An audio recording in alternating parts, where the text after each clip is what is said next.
안녕하세요. 달팽이 PD입니다. 안녕하세요, 구독자 여러분. 이번 시간에는 단열재 시공에 관해서 여쭙고 싶습니다. 내부에서 붙이는 방법도 있고 처음에 만들 때 넣는 방법도 있다고 들었는데요. 여러 가지 문제점들도 있다고 알고 있고요. 설명 좀 부탁드리겠습니다. 단열재 일체 타설이 있고 단열재 후시공이 있죠. 일체 타설이라는 거는 골조공사 할 때 거푸집 안에 단열재를 넣고 철근과 같이 타설해서 공구리 타설이 끝나면 단열재가 붙어 있는 걸 말하는 거죠. 그럼 이 일체 타설이 어떻게 생겼느냐?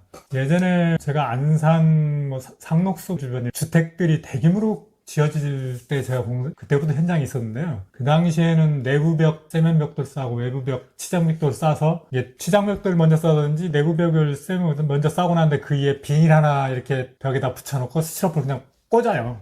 꽂고 그 반대편 치장벽돌을 싸가지고 올라가는 거거든요. 근데 그게 단열재가 꽂혀 있으니까 그 사이로 일부 단열이 안 돼서 이제 외부에 공기가 들어오는 거죠. 그런 게 있고, 예전에 보면은 드라이비트 시공이 한참 유행일 때 드라이비트가 후시공 했던 적이 있어요. 네. 지금도 후시공을 하죠. 네. 스타코는. 근데 그게 막 바람이 날려서 오래된 건물들은 단열재가 날아가고 네. 그런 걸 많이 봤잖아요. 네. 그 건축업자들이 그거를 보고 이제 실험을 했던 거죠. 이거를 공구리 칠 때 한번 넣어서 한번 쳐보자.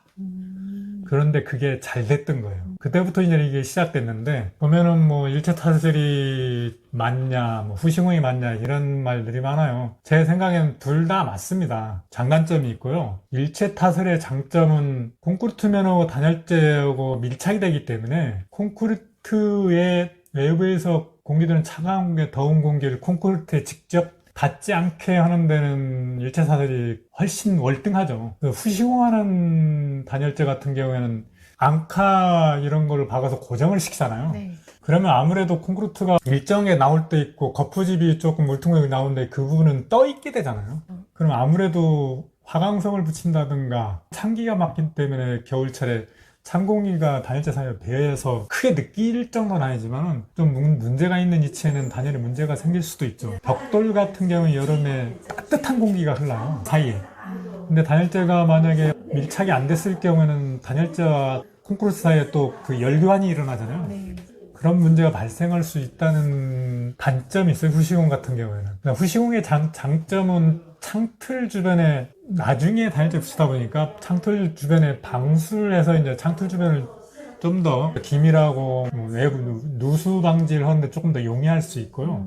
일체 타설 같은 경우에는 창틀 주변에까지 완전히 단열재 붙일 경우에는 좀 외부에서 창틀 단열을 방수하는 데는 조금 무리가 있겠지만, 이것도 창틀 주변을 단열재를 바로 떨어뜨릴 수 있게 잘라서 붙인다든가 목공으로 해서 이렇게 그 부분이 단열재를 비게끔 만들어서 방수에 다시 붙이는 기술이 있어요. 근데 그거는 현장에 시공자들이 마인드가 돼 있는 분들이면 그렇게 할 것이고, 그렇지 않은 분들은 그냥 화단대로 하겠죠. 근데 이런 문제는 신경을 좀 쓰면은 창틀 방수 문제는 현장에서 다 해결할 수 있습니다. 제 생각은 그래도 일체 타설이 더 낫다고 봅니다.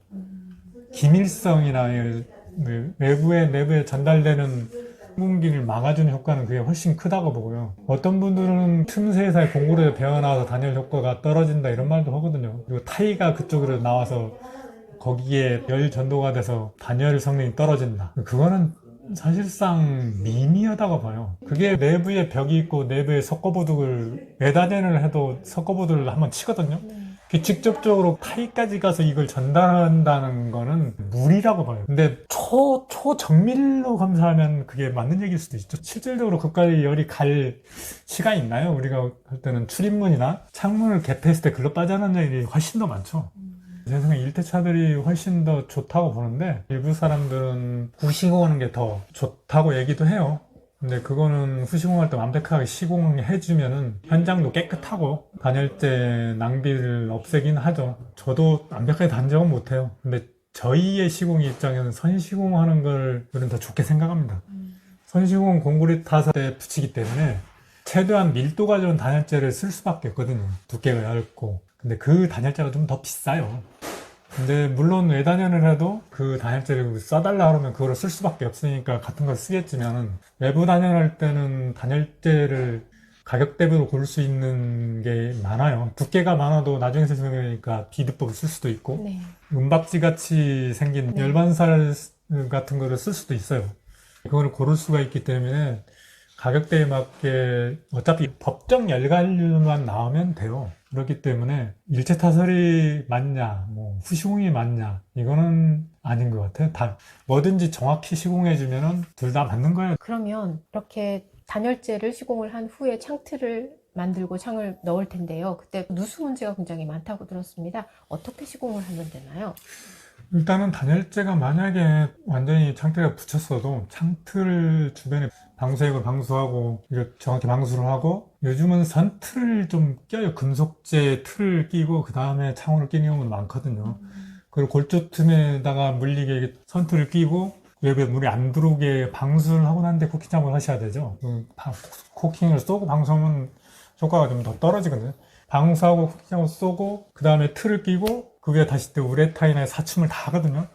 그 내부에서 또 한 번 코킹 작업을 해주면은 물은 안 들어옵니다. 근데 그렇게 하는 업체들이 많지는 않아요. 여기는 비용도 좀 많이 들어가요. 제가 해보니까 거의 1,000만 원 상당 들어가더라고요. 그 공사만 하는데.